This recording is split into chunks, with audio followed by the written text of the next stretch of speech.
जय श्री राम। एक बार फिर स्वागत है दोस्तों आप सभी का अपने YouTube चैनल 1-to-1 क्लासेस में। मैं आप लोगों का अपना दोस्त नितेश बजाज आपका फिर से स्वागत करता हूं। दोस्तों आज मैं आपको कराने वाला हूं बिजनेस स्टडीज क्लास 12 का सबसे पहला चैप्टर। चैप्टर का नाम है nature and significance of management.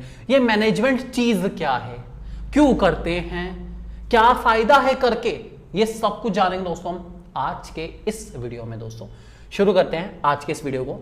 शुरू करने से पहले लेकिन मैं थैंक यू बोलना चाहूंगा अपनी उन गाइडिंग लाइट्स का जिन्होंने हमें इस काबिल बनाया कि हम आपको ये चैप्टर समझा पाए। सो थैंक यू टीचर्स, बिना आपके हम ये चैप्टर बिल्कुल नहीं समझा सकते थे। Thank you very much for being our guiding light. शुरू करते हैं दोस्तों मैनेजमेंट। सबसे पहले मैनेजमेंट का मीनिंग आपके सामने आ चुका है, इधर आ गया मीनिंग। हाँ भाई मीनिंग बढ़िया सर, फर्स्ट क्लास एकदम। चलिए मैनेजमेंट, इस मैनेजमेंट के मीनिंग को या मैनेजमेंट वर्ड जब मेरे पास सबसे पहले आया क्लास 12th में तो मैं इस वर्ड को समझने की कोशिश कर रहा था। मेरे टीचर्स ने मुझे सिखाया कि इस वर्ड को ब्रेक कर दो, मैनेजमेंटी, मैनेजमेंटी, मैनेजमेंटी। ठीक है, मैं समझ गया। अभी टी मतलब क्या है? T T T T T what is T? कुछ ने कहा कि मैनेजमेंट का मतलब है मैनेज मैन एंड थिंग्स, मतलब लोगों को और चीजों को मैनेज करना। मैं कहा ये भी ठीक है। कुछ ने कहा नहीं, मैनेजमेंट का मतलब है मैनेज मैन टैक्टफुली। टैक्टफुली का मतलब चतुराई के साथ, एक ऐसी एबिलिटी, एक ऐसे स्किल के साथ कि लोग आपके बताए हुए काम को चुपचाप करते जाएं करते हुए उन्हें पता भी नहीं चले कि आपने उनसे उनका काम निकलवा लिया। इसी का नाम है दोस्तों management.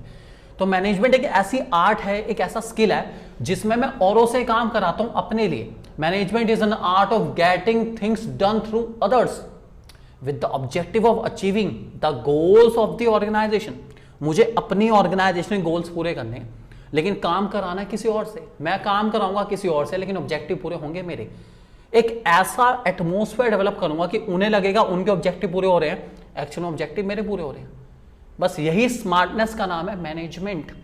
That is manage man tactfully. चतुराई बहुत जरूरी है मुन्ना, चतुराई बहुत जरूरी है जीवन में आगे बढ़ने के लिए, ध्यान रख के चलेंगे। So that is management man and things. आपको मैनेज करके चलना है मैन और थिंग्स को, चीजों को और इंसान को मैनेज करके चलेंगे तो आपकी ऑर्गेनाइजेशन सारे गोल्स अचीव कर सकती हैं।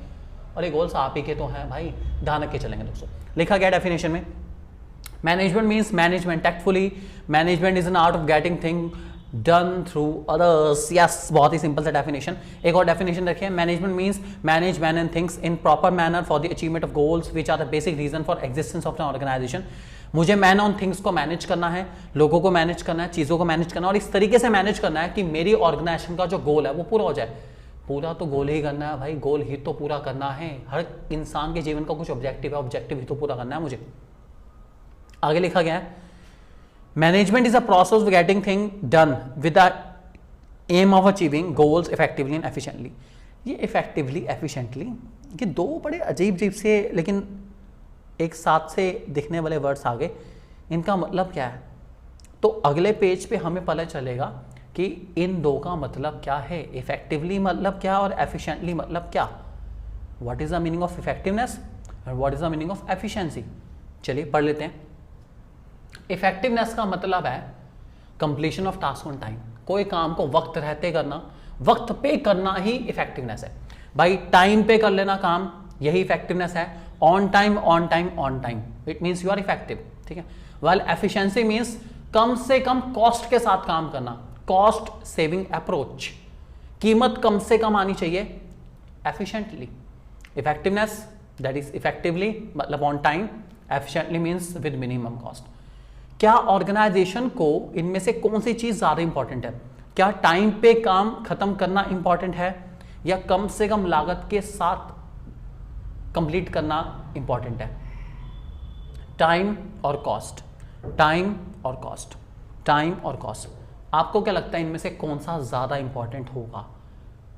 जाके कमेंट सेक्शन में एक बार बताना जरूर कि टाइम ज्यादा इंपॉर्टेंट है या कॉस्ट ज्यादा इंपॉर्टेंट है। सोच समझ के बताना, ठीक है। और सही आंसर को मैं पिनअप कर दूंगा, रीजन जरूर देना कि यार टाइम ज्यादा मैटर करता है, कॉस्ट ज्यादा मैटर करती है।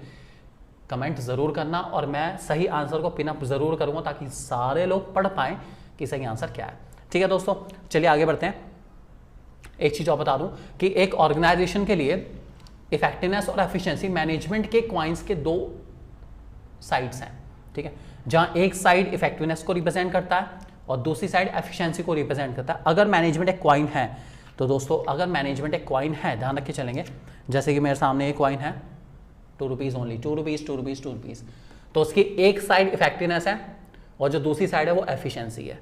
तो मेरे लिए तो दोनों ज़रूरी है, मतलब मैनेजमेंट ना तो इफेक्टिवनेस को एलिमिनेट कर सकता है ना एफिशिएंसी को एलिमिनेट कर सकता है, फिर भी इनमें से एक चीज़ थोड़ी सी ज़्यादा इंपॉर्टेंट है, थोड़ी चलता है, 19-20 का फर्क है मेरे भाई, क्या करें, ठीक है। तो वो क्या है वही मुझे जानना है कि कौन सा ज़्यादा इंपॉर्टेंट है, इफेक्टिवनेस ज़्यादा इंपॉर्टेंट है, एफिशिएंसी ज़्यादा इंपॉर्टेंट है, वो आपको कमेंट सेक्शन में बताना है, ठीक है। बुक तो कहती है कि दोनों मैनेजमेंट के कॉइन्स की 2 साइड है, एक इफेक्टिवनेस एक एफिशिएंसी।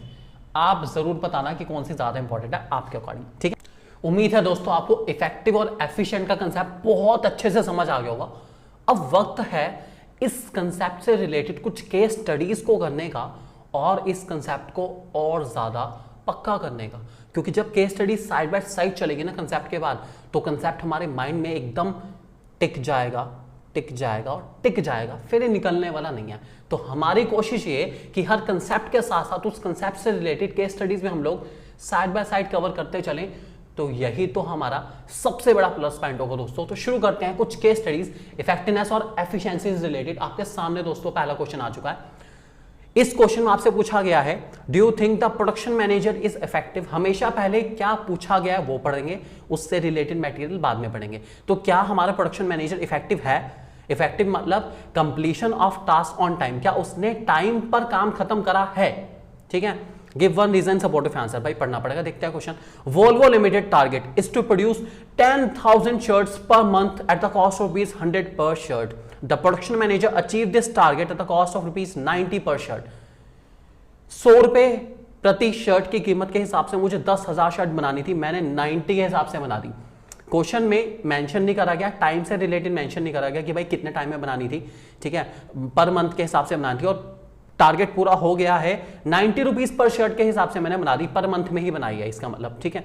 तो क्या मैं इफेक्टिव हूं। हाँ भाई, एक महीने में 10,000 शर्ट बनानी थी, एक महीने मैंने 10,000 शर्ट बना ली, और तो और बल्कि 100 रुपए में बनानी थी, मैंने 90 में बना के दिखाई है।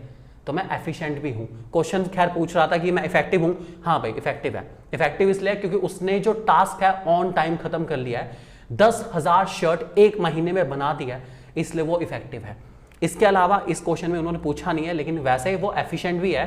क्यों एफिशिएंट है, क्योंकि मुझे 100 रुपए के हिसाब से बनानी थी और मैंने 90 के हिसाब से बना दी। Wow, I am so great. तो मैंने सस्ते में बनाई है, तो कि बहुत अच्छी बात है। क्वेश्चन नंबर 2, इसमें पूछा गया आपसे क्वेश्चन में कि in context of above case is Suraj effective. Suraj effective है या नहीं है, ठीक है, आपको रीजन भी देना है। और क्या सूरज एफिशिएंट भी है। इफेक्टिव है, एफिशिएंट है, इफेक्टिव एफिशिएंट दोनों पहचानने हैं और रीजन भी देने हैं। चलिए पढ़ लेते हैं एक बार। Suraj works as a salesman in a company selling pet accessories and food.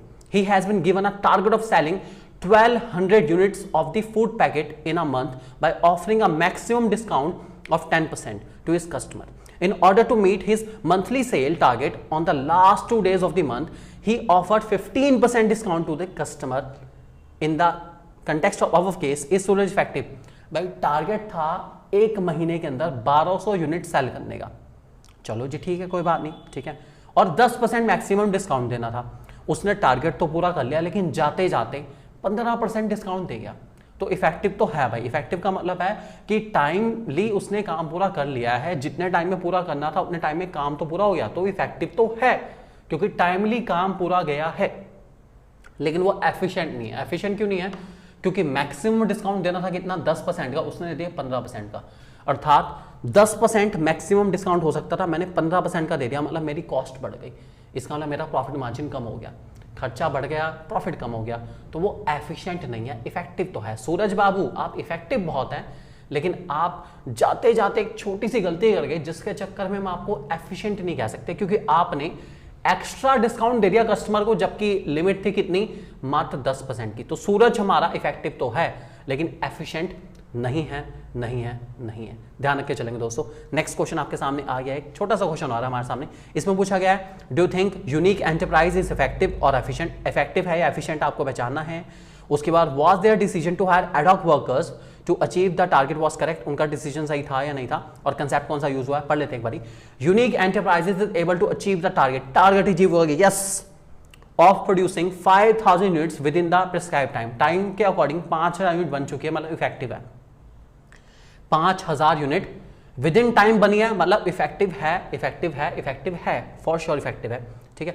However to achieve the target they hired extra workers on ad hoc and spent around 40,000 extra to pay ad hoc workers so that target production can be achieve on time. यार इन्होंने एक छोटी सी गलती कर दी कि target को पूरा करने के चक्कर में इन्होंने 40,000 रुपये एक्स्ट्रा खर्च कर दिए। यार 40,000 रुपये है भगवान, काफी नुकसान हो गया यार। 40,000 रुपये एक्स्ट्रा खर्च कर दिए इन्होंने। टारगेट तो टाइम पे पूरा हो गया, इसकी तारीफ है, इफेक्टिव तो है, लेकिन एफिशिएंट नहीं है क्योंकि खर्चा बढ़ गया। जितने में होना चाहिए था उससे 40,000 रुपये एक्स्ट्रा लगे हैं, तो ये एफिशिएंट नहीं है, इफेक्टिव है। आई रिपीट, ये एफिशिएंट नहीं है, ये इफेक्टिव है, ठीक है। तो हम बता सकते हैं आंसर में, पहले आंसर में कि इफेक्टिव है लेकिन एफिशिएंट नहीं है, ध्यान रख के चलेंगे। दूसरा, क्या उनका डिसीजन एडॉक वर्कर्स को हायर करने का ठीक था? भाई मैं तो नहीं कहूंगा ठीक था यार, बल्कि उन्हें पहले से ही थोड़ा प्रोडक्शन की स्पीड अच्छे से करके चलनी चाहिए थी। एंड टाइम पे एक्स्ट्रा लेबर हायर करोगे तो कॉस्ट बढ़ेगी बढ़ेगी, मैं इस बात से बिल्कुल सहमत नहीं है। इन्हें एक्स्ट्रा लोगों को हायर नहीं करना चाहिए था, नहीं करना चाहिए था, नहीं करना चाहिए था, खर्चा बढ़ा दिया इन्होंने। गलत लोग, गंदे लोग, I don't like this type of people.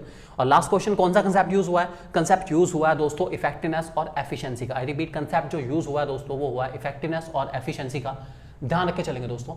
उम्मीद करता हूं इस केस स्टडीज को करने के बाद आपका इफेक्टिवनेस और एफिशिएंसी का जो कंसेप्ट है वो और ज्यादा क्लियर हो गया होगा। हम कह सकते हैं कि आपके इस कंसेप्ट को और ज्यादा क्लैरिटी मिली होगी, फॉर श्योर मिली होगी दोस्तों। Thank you very much video देखने के लिए। बने रहिए हमारे चैनल के साथ। अगली वीडियो में आपके लिए लेकर आने वाला हूं फीचर्स ऑफ मैनेजमेंट पर, और साथ में उसको कराऊंगा बहुत सारी केस स्टडीज। तो बने रहिए हमारे साथ।